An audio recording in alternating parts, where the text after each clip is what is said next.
Hi hello ഇപ്പോൾ എന്തൊക്കെയാണ് നോക്കല് വിശേഷം? എല്ലാവർക്കും സുഖം. അപ്പോൾ എല്ലാവർക്കും സുഖമാണ് വിചാരിക്കും കേട്ടോ. അപ്പോൾ ഇന്നിതാ ഞാൻ വന്നിട്ടുള്ളത് നല്ല അടിപൊളി കല്യാണ വീഡിയോ ആയിട്ടാണ്. നമ്മളെ തൊട്ട വീട്ടിൽ സുന്ദരൻ്റെ മോൻ ഉണ്ണിക്കുട്ടൻ്റെ കല്യാണമായിരുന്നു. ഇത് ഞങ്ങളെ ഇവിടെ നാട്ടിൽ താലികെട്ടൊക്കെ അമ്പലത്തിൽ വെച്ചിട്ട് തന്നെയായിരുന്നു. പെണ്ണിൻ്റെ വീട്ടിൽ ഒരു കുഞ്ഞ് അമ്പലമുണ്ട്, അവരുടെ തറവാട് അമ്പലം ഉണ്ടല്ലോ, ആ അമ്പലത്തിൽ വെച്ചിട്ടായിരുന്നു കേട്ടോ. അതുപോലെ കല്യാണമൊക്കെ നമ്മൾ അലനല്ലൂർ ഓഡിറ്റോറിയത്തിൽ വെച്ചിട്ടായിരുന്നു. പിന്നെ വൈകുന്നേരം റിസപ്ഷൻ നമ്മളിവിടെ ചേരിപ്പറമ്പ് ബിജമ്മുവിൻ്റെ നാട്ടിലൊരു ഓഡിറ്റോറിയം ഉണ്ട്, അവിടെ വെച്ചിട്ടായിരുന്നു. അപ്പോൾ അതാ തലേന്ന് തന്നെ ഫംഗ്ഷനൊക്കെ തുടങ്ങിയിട്ടുണ്ട് കേട്ടോ. നല്ല ഫുഡൊക്കെ ആയിട്ട് തേങ്ങാച്ചോറും ചിക്കനും ഒക്കെ ആയിട്ട് ഞങ്ങൾ നാട്ടുകാരും അങ്ങനെ അയൽവാസികളും അടുത്ത ബന്ധുക്കളൊക്കെ കൂടിയിട്ട് പുതുവാപ്പിളുടെ ഫ്രണ്ട്സൊക്കെ കൂടിയിട്ടുള്ള ഒരു ചെറിയ ഫംഗ്ഷൻ തലേന്ന് കേട്ടോ. അപ്പോൾ തലേന്ന് അവിടെ കാരണന്മാരും അമ്മായിമാരും അതുപോലെ മാമന്മാരും അവരുടെ വേണ്ടപ്പെട്ടവരൊക്കെ എല്ലാവരും കൂടിയിട്ട് പുതുമാപ്പിള അവർക്ക് ദക്ഷിണ കൊടുത്തിട്ട് അവരുടെ അനുഗ്രഹമൊക്കെ വാങ്ങിക്കണൊരു ഫംഗ്ഷൻ നടന്നിരുന്നു കേട്ടോ. അപ്പോൾ എല്ലാവരും അങ്ങോട്ടും ഇങ്ങോട്ടും സ്വർണ്ണമോതിരമൊക്കെ ഇട്ട് കൊടുക്കുന്നുണ്ട്, വാച്ച് കെട്ടി കൊടുക്കുന്നുണ്ട്, അങ്ങനെയൊക്കെയുള്ളൊരു ഫംഗ്ഷനായിരുന്നു കേട്ടോ. അപ്പോൾ ഇതാ എല്ലാവരുടെയും കാല് തൊട്ട് വേണമെങ്കിൽ അനുഗ്രഹം വാങ്ങിച്ചിട്ടുണ്ട്. ഇനി നമ്മളിവിടുന്ന് ഫുഡൊക്കെ കഴിച്ച് പിന്നെ ഇവിടെ പുയ്യാപ്പിളിൻ്റെ ഫ്രണ്ട്സ് എല്ലാവരും കൂടി ഒരു കേക്ക് മുറിയൊക്കെ കഴിഞ്ഞിട്ട് നമ്മൾ വീട്ടിൽ പോയിട്ടോ. പിന്നെ പിറ്റേന്ന് രാവിലെയാണ് കല്യാണം, നമ്മൾ പെണ്ണിൻ്റെ വീട്ടിൽ പോവുകയാണ് കേട്ടോ. പിറ്റേന്ന് രാവിലെ എന്ന് പറഞ്ഞാൽ 11-ാം തീയതി ശനിയാഴ്ചയാണ് കല്യാണം കേട്ടോ. അപ്പം നമ്മളിതാ ഒരു 8:30 മണിയാകുമ്പോഴേക്കും ഇവിടെ വീട്ടിലെത്തി. എല്ലാവരും റെഡി ആയിട്ടുണ്ട്. ഉണ്ണിക്കുട്ടൻ ഡ്രസ്സൊക്കെ ഇട്ട് ഒരുങ്ങി റെഡിയായി. അവരമ്മമ്മൻ്റെ സമ്മതമൊക്കെ വാങ്ങിച്ച് ഫോട്ടോഷൂട്ടൊക്കെ കഴിഞ്ഞ് നമ്മൾ ഇറങ്ങുകയാണ്. അപ്പോൾ ഒരു 9-9:30 ഉള്ളിലാണ് മുഹൂർത്തം എന്ന് പറഞ്ഞിട്ടുണ്ട് കേട്ടോ. അപ്പോൾ ഇതാ നമ്മളവിടെ കോട്ടപ്പള്ളിയിൽ നിന്ന് ഏകദേശം ഒരു 4 കിലോമീറ്ററൊക്കെ ഉണ്ടാവുള്ളൂ കേട്ടോ. 4 ഉണ്ടാവില്ല കേട്ടോ. അവിടെ ആലുംകുന്ന് എന്ന് പറയും, ചിരട്ടക്കുളം ആലുംകുന്ന് എന്ന് പറഞ്ഞ സ്ഥലത്താണ് കേട്ടോ. അപ്പോൾ ഇതാ നമ്മൾ കുറച്ച് പേര് അങ്ങോട്ട് പോവുകയാണ്. അവിടെ ഞാൻ പറഞ്ഞല്ലോ നേരത്തെ, അവരുടെ തറവാട് അമ്പലമുണ്ട്, ഒരു കുഞ്ഞ് അമ്പലമാണ്, അവിടെ വെച്ചിട്ടാണ് താലികെട്ട്. അപ്പോൾ ഇതാ നമ്മളവിടെ ചെന്നപ്പോൾ നമുക്ക് ഇരിക്കാൻ വേണ്ടിയിട്ട് അവിടെ ചെയറൊക്കെ ഇട്ട് വെച്ചിട്ടുണ്ട്. അതുപോലെ പൂജാരി ഇങ്ങനെ എന്തൊക്കെ കർമ്മങ്ങളൊക്കെ ചെയ്യുന്നുണ്ട്. അപ്പം കുറച്ച് ചേച്ചിമാരും പ്രായമുള്ളവരൊക്കെ വന്നിട്ട് ഇങ്ങനെ താലം പിടിച്ചിട്ട് പുതുമാപ്പിളിനെ വരവേൽക്കാൻ വരുന്നുണ്ട് കേട്ടോ. എന്നിട്ട് അവരുടെ ബ്രദറാ തോന്നുന്നുണ്ട്, കാലൊക്കെ കിണ്ടിയിൽ വെള്ളം ഒഴിച്ചിട്ട് കഴുകി കൊടുക്കുന്നുണ്ട്, അങ്ങനെയൊക്കെ ചടങ്ങുണ്ട് തോന്നുന്നു കേട്ടോ. അപ്പോൾ ഇവരൊക്കെ താലൊക്കെ പിടിച്ചിട്ട് പിന്നെ പുതുപെണ്ണിൻ്റെ അമ്മയ്ക്കാണ് തോന്നുന്നുണ്ട് കേട്ടോ, ആരൊക്കെയാണ് എനിക്ക് അറിയില്ല ശരിക്ക്. അപ്പോൾ ഇതാ ഇങ്ങനെ പുതുമാപ്പിളിനെ ഇങ്ങനെ ഇങ്ങോട്ട് കതിർ മണ്ഡപത്തിലോട്ട് കൊണ്ടുവരികയാണ്. അപ്പോൾ ഇനി നമുക്ക് താലികെട്ടും കാര്യങ്ങളൊക്കെ ഒന്ന് കാണാം.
അപ്പം പെണ്ണിൻ്റെ വീട്ടിൽ കല്യാണത്തിലേന്ന് നല്ല ഫംഗ്ഷനായിരുന്നു കേട്ടോ. പിന്നെ രമ എന്ന് പറഞ്ഞാൽ ഉണ്ണിക്കുട്ടൻ്റെ അമ്മായിയാണ് കേട്ടോ.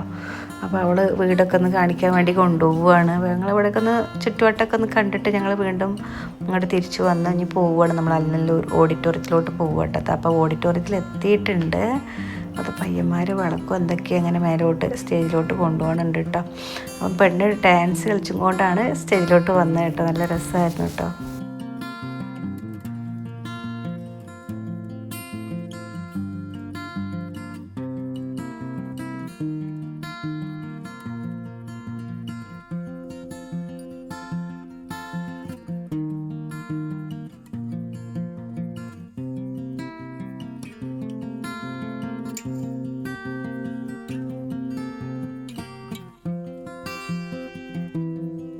അപ്പം എന്താ അല്ലനല്ലൂർ ഫംഗ്ഷനൊക്കെ കഴിഞ്ഞ് പെണ്ണും ചെറുക്കനും വീട്ടിൽ വന്ന് കുറച്ച് ഫോട്ടോഷൂട്ടൊക്കെ കഴിഞ്ഞ് ഇനി മുത്തുവമ്പാറ ഓഡിറ്റോറിയത്തിലോട്ട് പോവുകയാണ് കേട്ടോ. ഇനി വൈകിട്ട് അവിടെയാണ് ഫംഗ്ഷൻ കേട്ടോ. അപ്പോൾ അവിടെ നല്ല രസമായിരുന്നു. നമ്മൾ കുറച്ച് പാട്ടൊക്കെ പാടി കൊടുത്തിട്ട് പോകുന്നു കേട്ടോ.